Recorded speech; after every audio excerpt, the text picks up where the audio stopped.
Boa noite. O Brasil se despede de José Alencar. O corpo do ex-vice-presidente está sendo velado no Palácio do Planalto e amanhã será cremado em Belo Horizonte. Vamos agora a outros destaques desta quarta-feira. Pesquisa mostra que mais de 80% dos brasileiros temem ser vítimas de homicídio e só 3% confiam na polícia. Polícia Federal prende primeiras-damas e secretários que desviavam dinheiro da merenda escolar para comprar uísque, vinho e ração animal.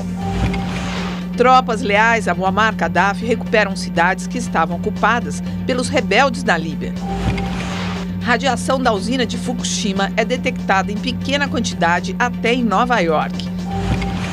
Depois de causar revolta com a declaração polêmica na TV, o deputado Jair Bolsonaro disse lixar para o movimento gay. Pesquisadores discutem em São Paulo ações preventivas para evitar tragédias em áreas de risco. O Palácio do Planalto vai permanecer aberto enquanto houver gente na fila para o velório de José Alencar.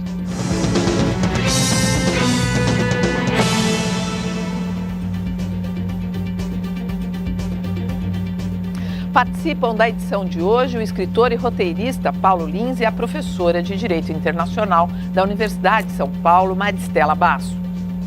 O adeus a José Alencar. Logo cedo começaram as homenagens com honras de chefe de Estado ao ex-vice-presidente da República. O corpo é velado neste momento no Palácio do Planalto.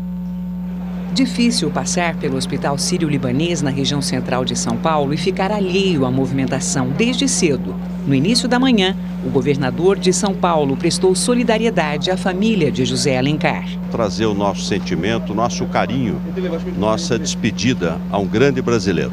Às 7 horas, o corpo do ex-vice-presidente deixou o hospital. Batedores da Polícia Militar escoltaram o carro fúnebre e os veículos com familiares de José Alencar.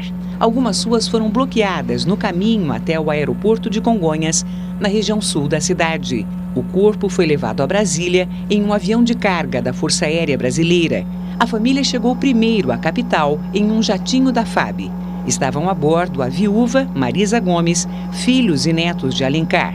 Eles foram recebidos pelo presidente em exercício, Michel Temer, os presidentes do Senado, José Sarney, da Câmara, Marco Maia, e o vice-presidente do Supremo Tribunal Federal, César Peluso. Eu, como vice-presidente, se eu puder minimamente acompanhar o exemplo do ex-vice-presidente Zé Alencar, por mínima que seja esta atuação, eu terei dado por satisfeito o meu mandato. Deu a todos os brasileiros que sofrem um exemplo de que a gente nunca deve se submeter. Ele jamais baixou a cabeça perante a morte. O cargueiro da Força Aérea chegou pouco depois. O caixão, coberto com a bandeira brasileira, foi levado em carro de bombeiros até o Palácio do Planalto e carregado pela rampa por cadetes das Forças Armadas. Familiares e políticos esperavam no saguão. É a primeira vez desde a morte do presidente Tancredo Neves, há 26 anos, que o palácio recebe um velório. Uma missa foi celebrada por Lorenzo Baldicieri, que é o núncio apostólico no Brasil, uma espécie de embaixador da Santa Sé. Depois das condolências à família, a visitação a José Alencar foi aberta ao público, que fazia fila do lado de fora do Palácio do Planalto. Pela primeira vez, a rampa foi aberta para a passagem da população. O corpo de José Alencar vai seguir para Belo Horizonte amanhã. O ex-vice-presidente será velado com portões abertos entre as 9 da manhã e 1 da tarde no Palácio da Liberdade, sede do governo mineiro. Depois, o corpo de José Alencar será cremado em cerimônia reservada à família e amigos. Paulo, você gostaria de comentar algo sobre a participação do José Alencar no governo Lula? No governo Lula ele teve na candidatura do Lula. Ele foi mais importante para o Lula na época das eleições, né? Porque ele deu credibilidade ao Lula às duas classes sociais bem distintas, quanto a D e a E. A D e a E e a classe A também, né? Não foi uma coisa de esquerda e direita, como o pessoal vem falando aí, não, que aproximou que o... É porque já responsabilizaram ele por ter levado o Lula mais à direita. Não, quem levou à direita foi a equipe financeira, foi o Mantega, foi o Palocci, foi o Henrique Meirelles. E quem levou para a direita também, para uma direita, uma outra direita, foi o PMDB, Renan Calheiros, Sarney, né, que levou Lula para essa direita, para essa república de coronéis aí, nessa direita antiga, arcaica. Mas ele não, ele pegou, ele uniu, ele deu o mesmo sentido, né, tanto para a classe E como para a classe A, de respeito, de possibilidade, de união de classes sociais. Ele representando os empresários junto com o trabalhador, né, isso fortificou o Lula. Olha, o otimismo de José Alencar diante da luta contra o câncer surpreendeu os brasileiros e serviu como inspiração e modelo para quem também está travando uma batalha contra a doença. Nelita está em tratamento contra o câncer desde 2006. Já passou por 5 cirurgias. É uma guerreira que ganha forças com o apoio da família e exemplos como o de José Alencar. Ele tinha sempre um otimismo, uma vontade de viver, uma garra que levava ele a vencer cada etapa que ele teve, que foram muitas, né? Ao contrário do que muitas pessoas acreditam, não existem provas científicas que associem o surgimento de um câncer ao estado emocional do paciente, mas a própria experiência dos oncologistas comprova. Um estado de espírito positivo tem uma influência enorme no desenvolvimento da doença. José Alencar lutou 14 anos contra o câncer, passou por mais de 15 cirurgias. A mais longa durou 17 horas. O médico que fez a operação lembra que, deitado na maca, o ex-vice-presidente chamou a atenção pelo otimismo. Ele olhou para mim e disse: doutor Adhemar, se tiver alguém aí que estiver desanimado, não deixe ficar na sala. E a bravura de José Alencar não é exceção. O médico tem pacientes que tiveram o diagnóstico inicial há mais de 20 anos. É um paciente que é um maestro de Santos. É o maestro André Infante, eu estou dizendo o nome porque ele não se preocupa em tornar isso público e ele mesmo já o tornou. Está aí com 22 anos e provavelmente mais de 17 cirurgias, está vivo e tocando a vida. É muito importante essa perseverança na continuidade do tratamento. Tem que manter o astral, sempre. Ela sempre manteve, não vai ser agora que vai deixar de manter, né? Quebrar o mito da doença, né? Ele, de alguma maneira, ele humanizou a situação dele. E ficou mais popular por causa disso, por causa da doença, né? Tornou-se mais popular. O pessoal viu nele a questão do vigor, da luta pela vida. Isso fez dele uma pessoa mais popular, mais reconhecida. Uma coisa interessante também, que ele e o Lula têm o mesmo nível escolar, a mesma escolaridade. Os dois têm a quinta série primária. Ah, ele também tem a quinta Os dois série. venceram, né? Conseguiram se projetar na vida através do trabalho. Só através do trabalho, não através do estudo. Mas é interessante que essa situação da saúde do José Alencar fez com que a gente, assim, não destacou muito a trajetória política dele, de alguma maneira. Não é? As ações dele dentro do governo, antes, inclusive, os partidos com os quais ele foi abrigado. Não, no PMDB ele foi traído pelo PMDB. O PMDB não tratou dele bem, não. Agora está tratando, mas não tratou bem dele, não. Olha, a perda de líderes políticos, especialmente quando são vítimas de doenças, costuma deixar uma sensação de vazio entre as pessoas. Muita gente chega a se sentir como se fosse alguém muito próximo. Uma comoção assim aconteceu, por exemplo, com outro mineiro famoso. Tancredo Neves fez parte do cenário político brasileiro durante décadas. Foi deputado estadual, federal, senador e governador de Minas Gerais. Em janeiro de 1985, foi eleito presidente por um colégio eleitoral, mas adoeceu gravemente e morreu depois de 39 dias de internação hospitalar. Embora fosse um presidente eleito que nunca chegou a tomar posse, Tancredo ficou no imaginário popular como um personagem da esperança. Sua morte, em 21 de abril de 85, frustrou muitas expectativas de dias melhores para um país que estava saindo da ditadura militar. Outro combatente da luta contra a ditadura foi Mário Covas, ex-governador de São Paulo, que perdeu a batalha pela vida para um câncer, em 6 de março de 2001. Foi uma grande perda para muitos, principalmente para os mais de 7 milhões de eleitores que o elegeram senador em 1986, um recorde para a época. Na França, o primeiro presidente eleito pelo Partido Socialista, François Mitterrand, também lutou durante anos contra um câncer e acabou vencido. 6 meses após deixar o cargo, em maio de 95. Foi sob seu governo que a França aboliu a pena de morte em 1981. Poucos casos provocaram tanta comoção internacional como a morte do presidente dos Estados Unidos, John Kennedy, assassinado em Dallas, no Texas, em 22 de novembro de 1963. A imagem de Kennedy baleado no carro varreu o mundo, espalhando uma sensação de perda, até mesmo para as pessoas que nunca tinham ouvido seus discursos sobre direitos iguais, numa sociedade profundamente desigual. Se a gente for analisar cada um desses casos, a gente pode dizer que cada um apertou assim, um botão diferente no seu povo. Agora, Maricela, você acha que existe alguma ligação entre eles, algum ponto comum ou não? Bom, o Mitterrand é um personagem importantíssimo da história contemporânea da Europa, do mundo, mas especialmente da Europa, e é um personagem importante na construção das comunidades europeias, hoje União Europeia, hoje mercado comum europeu, porque ele trabalhou na presidência de 81 a 95, foram 14 anos muito importantes para a construção, consolidação dessa visão europeia que nós temos hoje de mercado comum. E, além disso, ele foi o primeiro presidente socialista, o único presidente socialista, o presidente que mais tempo esteve à frente do governo francês. Então, na Europa, ele é um personagem muitíssimo importante. E no momento da história europeia, fundamental da história da França, imagina, ele foi precedido de Giscard d'Estaing e foi precedido por Chirac.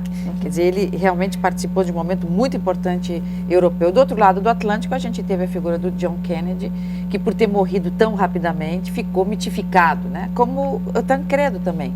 Quando a gente perde alguém querido, assim, no apogeu da vida, ele vira um mito. Então, tudo que ele poderia ter feito e não fez, né? Como a quase perda. que eles passam a ser imortais.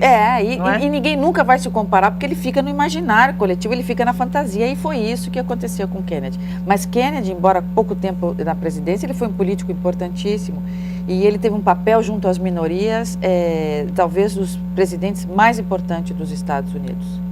E Tancredo, aqui no Brasil, ele vinha daquele processo das diretas.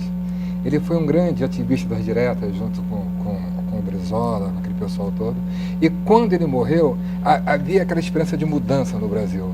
Nós estamos saindo da ditadura, agora a gente vai para uma democracia, e o Tancredo seria o representante dessa mudança, né? E quando ele morre, né? Ele era o depositário de todas as esperanças, expectativas.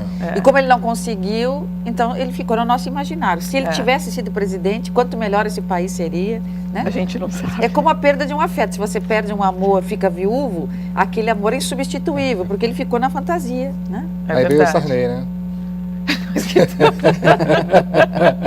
O novo marido do Brasil. E termina uma coisa bonita, Paulo Lins. Você fulminou o meu comentário. O Sarney é até hoje presidente da Câmara, né? Fazer o quê? Olha, o exército da Líbia reorganiza suas forças e impõe novas derrotas aos rebeldes que lutam contra o regime do coronel Muammar Gaddafi.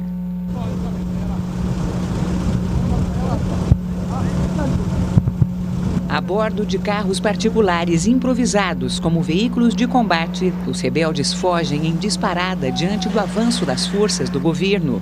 Nas últimas horas, eles perderam duas importantes cidades, Ras Lanuf e Brega, que são importantes centros produtores de petróleo. Forçados a recuar sem treinamento militar, eles se juntam em enormes comboios que podem se transformar em alvo fácil para a artilharia do governo. Assustados com a reação das forças de Gaddafi, os rebeldes pedem às grandes potências o envio urgente de ajuda. Algumas armas já estariam sendo enviadas por parte de países árabes vizinhos.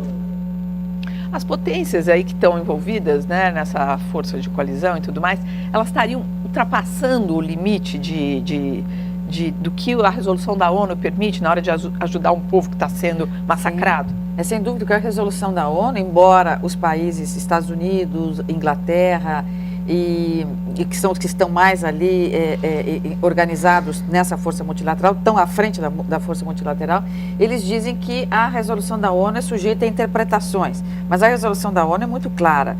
A intervenção do Conselho de Segurança da ONU e dos membros que compõem essa força multinacional tem que ser simplesmente para evitar que civis morram. E, dentro desse escopo, evitar que civis morram, evitar que possam sobrevoar sobre o Líbano e, sobretudo, sobre zonas importantes aéreas, os aviões de Gaddafi. Agora, Maristela, o que você observa de mudança na movimentação das forças de Gaddafi ali no território líbio? É muito interessante porque, embora a Líbia seja um país pequeno, com o seu contingente militar é um contingente não tão preparado, se nós vamos comparar com o americano, o inglês, até mesmo o russo ou o chinês, mas eles estão muito espertos nesse momento, porque não podendo voar, quer dizer, os aviões do Gaddafi não podendo voar, quer dizer, não podendo mais fazer aqueles ataques que estavam matando os rebeldes e também muitos civis, eles estão recuando para as cidades. E uma vez que ele recua, Gaddafi recua para a cidade com seus soldados, ele vai fazer uma guerrilha que também aconteceu durante a Segunda Guerra e que foi muito favorável para os alemães, que era a chamada guerra homem a homem. E nesse tipo de guerrilha, ele tem vantagem, o Gaddafi, sobre os rebeldes, porque os rebeldes não estão preparados. E não estão preparados, sobretudo, para o combate homem a homem. E as forças, ainda que não tão significativas de Gaddafi, estão preparadas para esse combate homem a homem. Então, ele evita as zonas de deserto, ele evita as zonas onde as forças multilateral, agora a OTAN, pode sobrevoar e aniquilar o seu armamento, e vem para cidades onde não haverá esse sobrevoo das forças multilaterais, sobretudo da OTAN, por conta do fato de que civis podem ser mortos injustamente. Então, ele recua para as cidades, não haverá sobrevoo da OTAN, das forças multilaterais, e ele pode fazer a guerrilha homem a homem, que ele é bom. Hoje o Obama estava falando, deu uma entrevista e cogitou a possibilidade de armar os rebeldes. Posso até complementar com uma nota que a gente tem aqui, que o governo do Muammar Gaddafi sofreu hoje uma perda importante no plano diplomático. O ministro do exterior da Líbia, Moussa Koussi, abandonou o cargo e fugiu para a Inglaterra. Agora há pouco, é isso que o Paulo está dizendo, fontes do governo americano revelaram que o presidente Barack Obama autorizou a ajuda da CIA aos rebeldes líbios. Isso é um problema bastante importante nesse momento. Por quê? Porque agora a missão toda passou de Estados Unidos, Inglaterra e França para o comando da OTAN, para dar um caráter mais multinacional do que simplesmente aqueles 3 países à frente, tomando as decisões e cuidando da parte militar. A perda, ou seja, a demissão desse chanceler é muito significativa, porque ele foi um homem importantíssimo para que a Líbia fosse aceita na comunidade internacional e muitas resoluções contra a Líbia caíssem por terra. Então, ele teve um papel importante na retomada da Líbia no contexto internacional. A saída dele enfraquece muito Gaddafi uma possível negociação. E sair dessa maneira, né? Ele dessa maneira, como demissão, como fugido. Por outro lado, essa interpretação que Obama está dizendo, que até alguns especialistas nos Estados Unidos começam a falar de uma possível doutrina Obama para comparar com a doutrina Bush do passado, que teve por base o 11 de setembro, é bastante perigosa na medida em que não é isso que diz a resolução da ONU.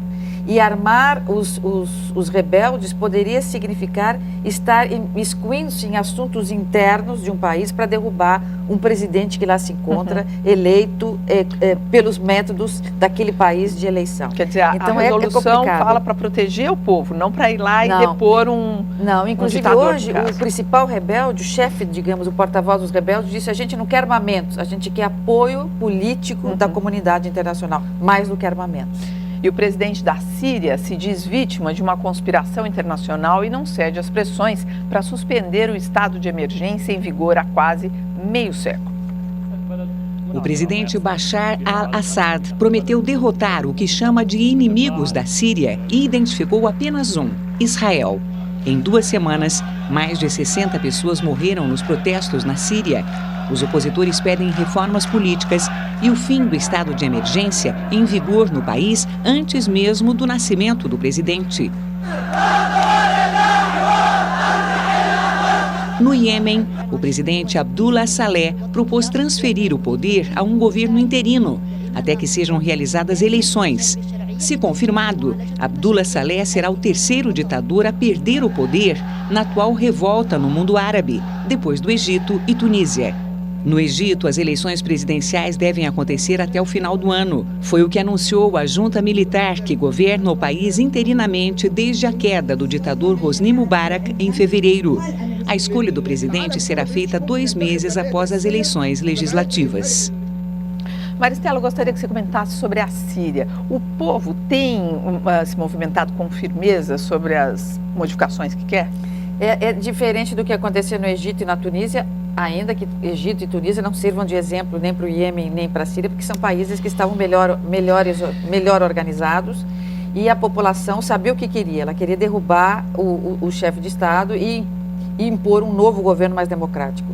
Na Síria, no início das manifestações, o povo não queria derrubar o presidente, até porque o presidente esse presidente atual não é tão despótico quanto foi o seu pai. Então ele tinha algum... até dizem que se ele se candidatasse à reeleição, reeleito seria na Síria.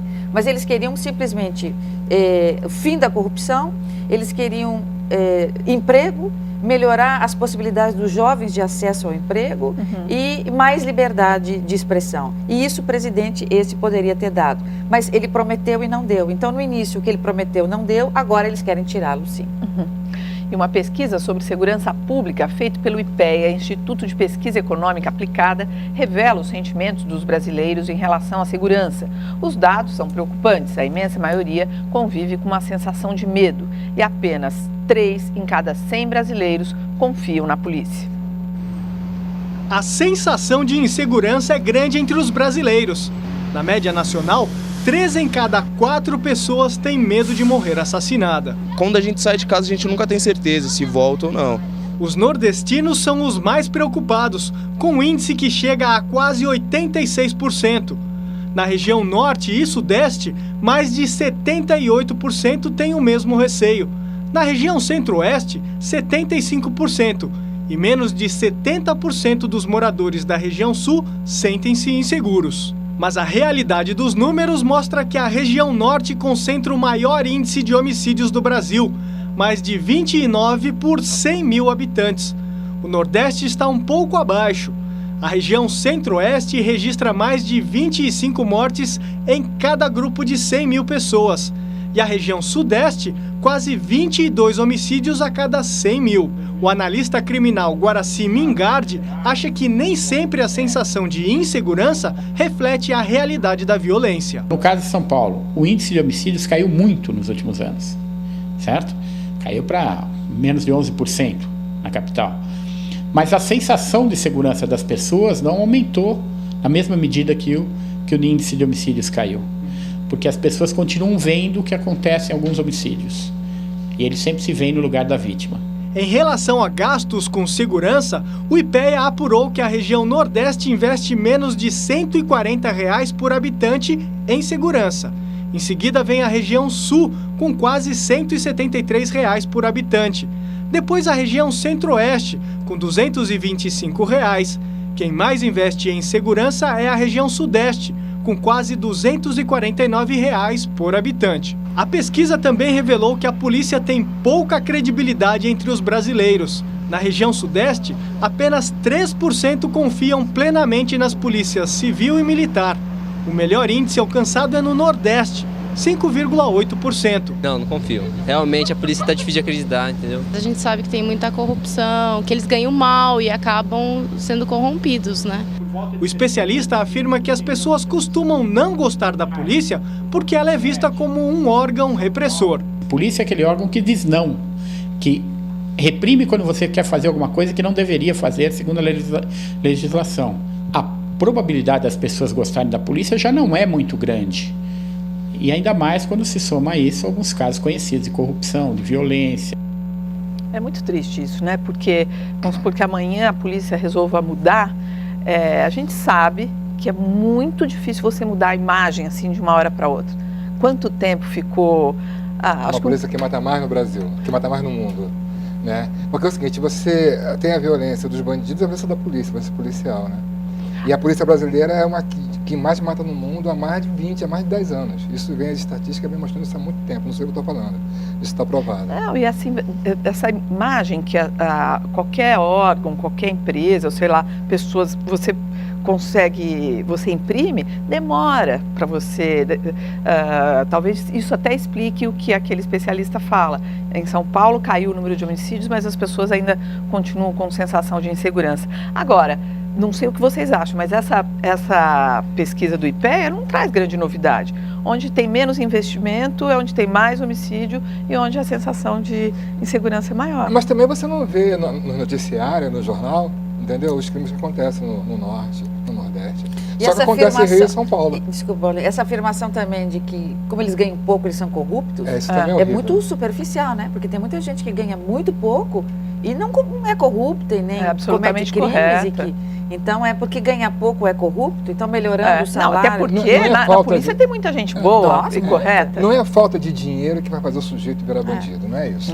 Tem gente que pode ganhar, pode passar fome, pode estar sem grana e tal, que não mexe numa caneta. Isso é formação, é instrução. A oportunidade não faz o ladrão, né? A oportunidade revela o ladrão, porque ele já era... Ele já estava ali latente. É verdade. Olha, a partir de hoje você vai ver aqui no Jornal da Cultura os vídeos de maior sucesso no dia na internet. Hoje você fica com uma incrível conversa entre dois gêmeos. Detalhe, eles são bebês.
É uma graça, né?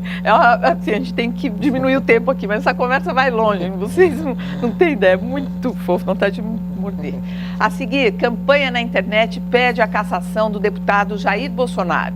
Dinheiro da merenda escolar paga encomenda de uísque, vinho e ração em municípios de Alagoas.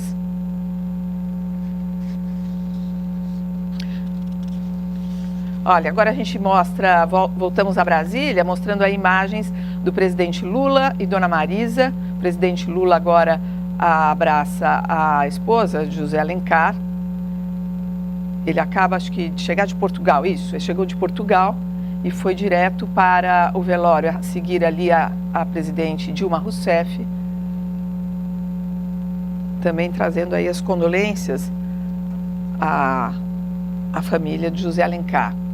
Eles souberam da morte de Dilma Rousseff e o ex-presidente Lula em Portugal. O ex-presidente se emocionou muito e chorou, e a presidente Dilma disse que foi uma honra trabalhar ao lado de Alencar. O avião que trouxe a presidente e o ex-presidente de Portugal pousou agora há pouco, às 9 da noite, na base aérea de Brasília, e eles foram direto, como eu já disse, para o Palácio do Planalto, onde acontece o velório. Mais de 4.000 pessoas já passaram por lá para se despedir de José Alencar. Lula está visivelmente emocionado. O corpo será levado amanhã para Belo Horizonte, onde será cremado. Antes de retornar ao Brasil, nesta quarta-feira, o ex-presidente Luiz Inácio Lula da Silva recebeu o título de doutor honoris causa da Universidade de Coimbra, em Portugal. Lula dedicou a homenagem ao ex-vice-presidente José Alencar. Essas são as imagens do momento em que ele recebe o título. Lula usou um capelo, que é um chapéu tradicional dos doutores de Coimbra, e uma pequena capa. Ao agradecer o título, o ex-presidente citou o reconhecimento da universidade às causas defendidas pelo Brasil no cenário internacional. A presidente Dilma Rousseff também participou desta cerimônia. A seguir, campanha na internet pede a cassação do deputado Jair Bolsonaro. Dinheiro da merenda escolar paga encomenda de uísque, vinho e ração em municípios de Alagoas.